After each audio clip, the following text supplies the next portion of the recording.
Bonjour et bienvenue sur cette vidéo, donc deuxième vidéo concernant l'utilisation du navigateur internet. Donc à présent nous allons voir tout ce qui concerne les outils qui servent à retenir les pages internet qu'on désire garder en mémoire ou visiter le plus souvent.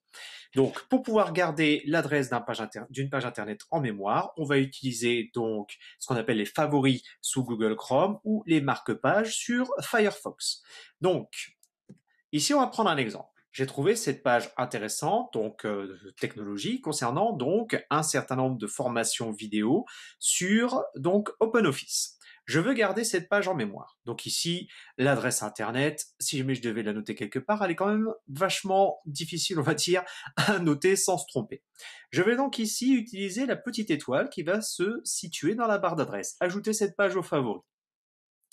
Lorsque je clique sur l'étoile, on voit que ça a été ajouté donc aux favoris. Éventuellement, je peux ajouter ça au dossier. Donc, par exemple, ici, je vais rajouter ça au dossier collège. Et là, si je le désire, je peux choisir une image qui va être représentative du marque-page que je cherche à créer. Par exemple, ici, technologie, ça me paraît plutôt pas mal. Alors, maintenant que ce favori a été créé donc dans Google Chrome, je vais vous montrer comment on peut créer un favori pareil sous Firefox. Donc, admettons, bon là, je peux mettre la page Google juste pour la présentation. Je clique sur l'étoile, donc cette fois-ci la page est dans un favori. Si je reclique sur l'étoile, pardon, je modifie le marque-page. Donc là encore, je peux créer un dossier si je le veux. Je peux même renommer mon favori. Alors, on va retourner sur Google Chrome. Voilà. Donc ici, par exemple, je peux afficher donc les favoris.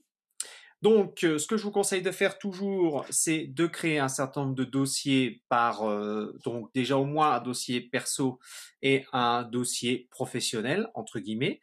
Éventuellement, là, donc sur mon favori, je peux renommer. Donc c'est marqué tutoriel OpenOffice, mais ce qui m'intéressait surtout, c'était tutoriel donc concernant donc ici le tableur. Je peux aussi, si je veux supprimer l'image, décrire le favori si ça m'intéresse. Admettons donc le favori qui est là, il m'intéresse vraiment beaucoup, j'ai envie d'y retourner très souvent. Ce que je peux faire, c'est déplacer ce favori donc du dossier où je l'ai mis, donc c'est-à-dire dans le collège, pour le mettre dans la barre de favoris. Pareil, je clique ici. Donc là, j'ai sélectionné un dossier. Cette fois-ci, je le mets dans la barre de favoris et voilà, il arrive donc avec mon lien que j'avais fait sur le collège Jean Moulin Neuilly-Plaisance. Si jamais je ne veux plus qu'il soit là, je le prends et si je veux le supprimer, je mets carrément supprimer et là, j'ai plus favori du tout. Voilà, voilà.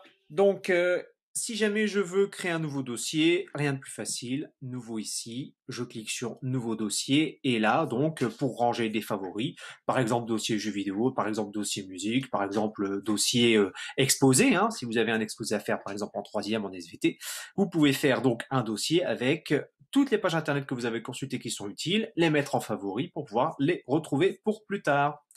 Alors, les favoris, je peux aussi les retrouver donc dans le menu qui est là, donc par exemple Collège Jean Moulin Nuit-Plaisance, c'est le seul favori que j'ai dans ma barre de favoris prioritaires. Sinon, je peux les retrouver ici, collège, perso et académie, tous les dossiers que j'aurais créés pour aller plus facilement au niveau des sites internet. Voilà. Donc je vous souhaite bon courage et à bientôt pour une nouvelle vidéo.